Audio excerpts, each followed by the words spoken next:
Who are you? I'm the man who can give you the one thing you want. What's that? Time. How are you, Peyton? Nice to meet you. This is a great honor for me.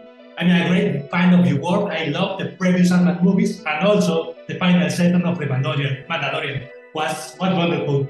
How are you? Oh, thank you. That's very nice. I'm doing well. Nice to talk to you. First of all, I want to know, did you feel a lot of responsibility to start the Fast Five of Marvel? Because it's the beginning of a new dynasty.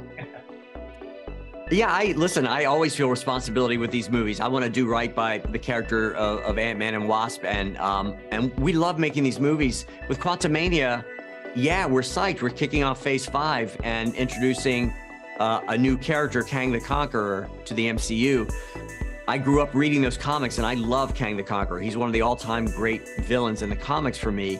And so to be able to cast Jonathan Majors to play Kang the Conqueror, and to be able to work with Jonathan to really figure out who that character is in the MCU was exciting. I mean, he's a really formidable villain. He's fighting our heroes, but he's also, you know, at war with versions of himself with these Kang variants.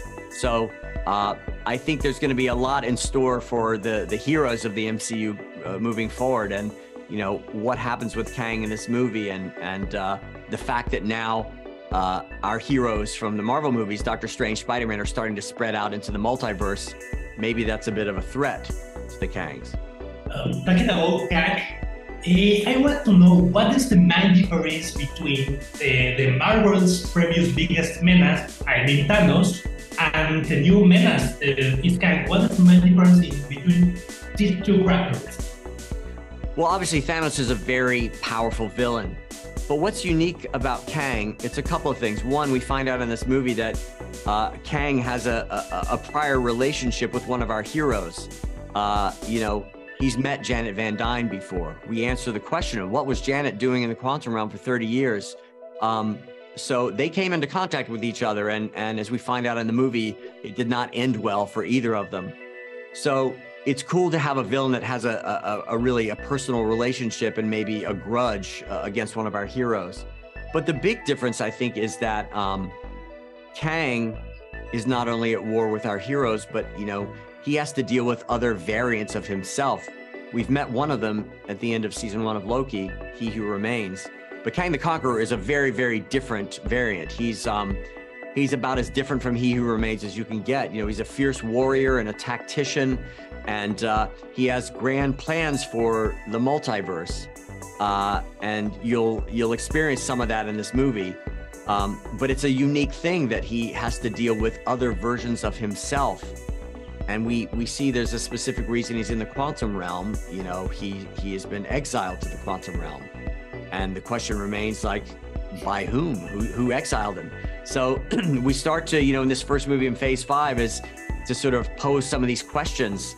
But the main drama in this movie is, are our heroes, Ant-Man and Wasp, going to survive this encounter with this very, very powerful being? They're the first Avengers to encounter Kang the Conqueror. So, you know, it's the biggest foe they've ever faced in their whole superhero career.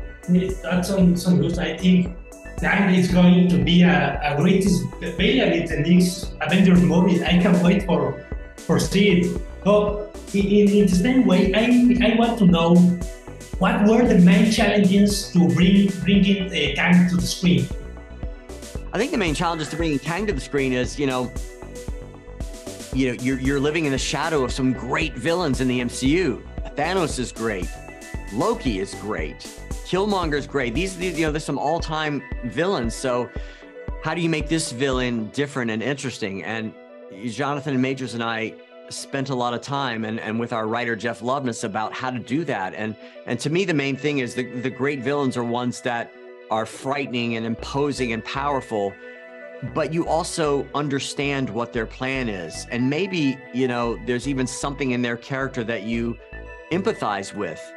You know, in the case of Kang is a man outside of time. You know, he has dominion over time, but he doesn't experience time the way you and I do. We live in a straight line of past, present, and future.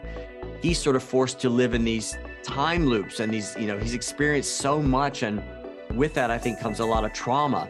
So he's a bit of a broken man. He's very, very different, and also he's a very different energy. One of the things that was exciting to me about bringing Kang into the Ant-Man world is, he's maybe the polar opposite energy from Scott Lang.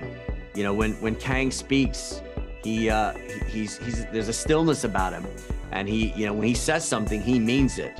And he's not somebody that Scott Lang can joke around with and kind of joke his way out of a situation. Putting those two energies up against each other seemed exciting to me. Okay, my final question is, would you like to direct another movie with Marvel, maybe a fourth film of Batman, or why not Avengers Secret Wars? Well, listen, it remains to be seen. We're about to put this movie out into the world, and we'll see what happens. Loved working at Marvel, so I've learned to never say never. Who knows? We'll have to see what happens. But I've loved these characters for a long time, and again, in the comics world, I grew up reading all the Marvel comics. I was a bit of an obsessive about the Marvel comics, so who knows what the future holds. Okay, thank you very much, Peyton, for your time. That was a great experience for me, and I'm very excited for the movie and the new phase of Marvel Studios. Excellent. Thank you. See you. I'm sorry, Cassie.